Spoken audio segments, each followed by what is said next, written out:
Hi everyone, how are you doing? My name is Aditi and I'm so happy to see you all. I know that a lot of you have your deadlines approaching, especially for your portfolio submission.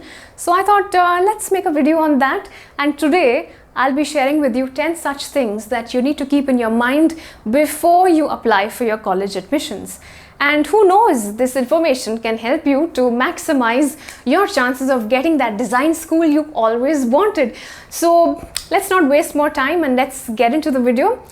The first thing we are going to talk about is what's the meaning of portfolio. If you've watched any kind of sports and you don't have the time to watch 6 hours of a game or 7 hours of a game, then you must be knowing there's something known as match highlights, right? So within a span of 4 minutes or 5 minutes, you get to see all the best parts of the game. So if you want to watch cricket, then you can see all the catches and sixes and fours, and you get a good idea of what the game was all about. So a portfolio is just like that. If you've worked on a project for 6 months and 1 year and you have so much information to share, in your portfolio only 15% of that information will get in, or 20% of that information will get in. We have to include the highlights of our project in our portfolio.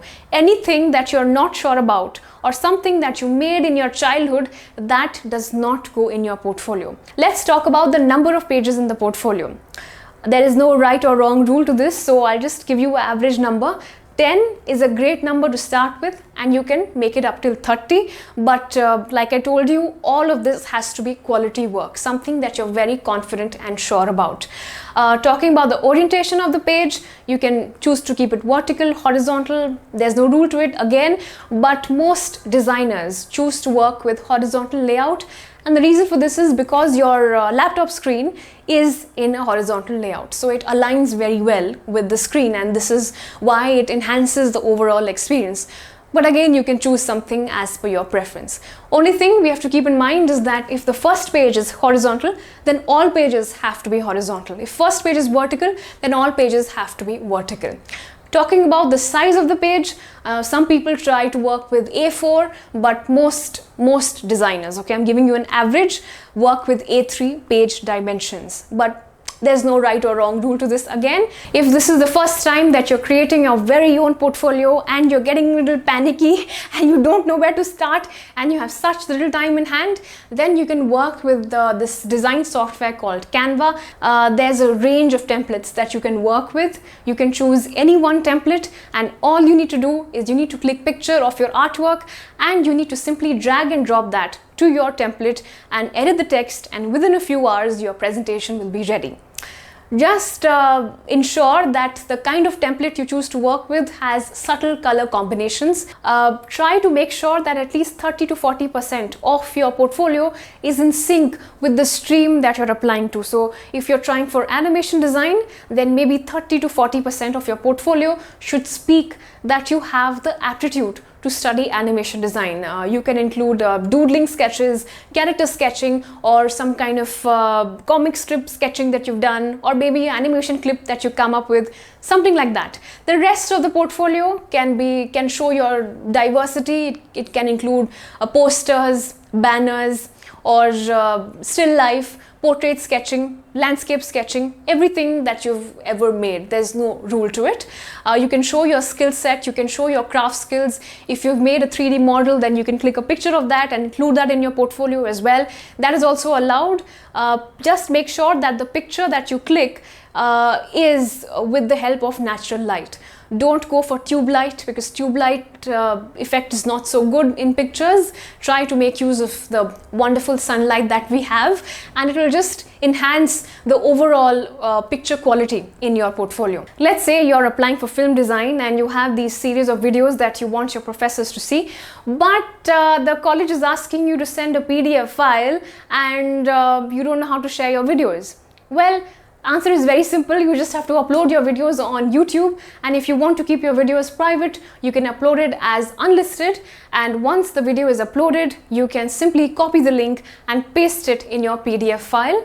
However, personally, I wouldn't recommend you to convert this into a hyperlink, because sometimes hyperlinks don't work. and it will be very sad if after so much hard work our professors will not be able to view our video assignments. So including the entire link is a lot more safer option. What you can do is, in the portfolio file you can maybe add screenshots of your video to make it a lot more interesting to look at, and at the bottom of the page or at the margin of the page you can maybe write something about your process, like the research process, or how did you come up with this idea, what did you learn out of it, or what all challenges did you face, interesting details like that. Not only will this make your portfolio a lot more engaging to look at, but it will also show that you have a designer mindset. Just before you're about to send your file, 3 things you need to cross-check. First thing is that please make sure that you don't have too many font styles in your presentation. Try to stick to 2 to 3 font styles, that's more than enough. You can have 1 font style for your heading and 1 for your paragraph, and that's more than enough. Please stay away from Comic Sans, it's way too informal. And try to stick to 1 color palette. So if your first 2 pages of your presentation have, let's say, black and orange, then all pages of your presentation should be in theme with black and orange. Also, the color of the font should be in high contrast with your background. So if your font is white, then the background should be black. If your background is black, please don't go for font which is red or navy blue or magenta, because then it makes the reading experience very difficult. If your first 2 pages have a border of maybe 5 mm, if your page is A3 and you have a 5 mm border throughout the dimensions, then please follow that throughout your presentation. It will make your work look very well structured and clean.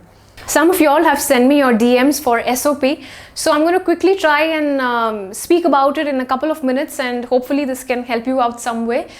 Basically, if you're writing this for the first time, SOP stands for Statement of Purpose, and what that means is we have to sell our university our skill set. We have to tell them that we are capable of being a student of your prestigious university, and how our presence can add value to the overall culture of the college. We have to answer 3 questions in our SOP.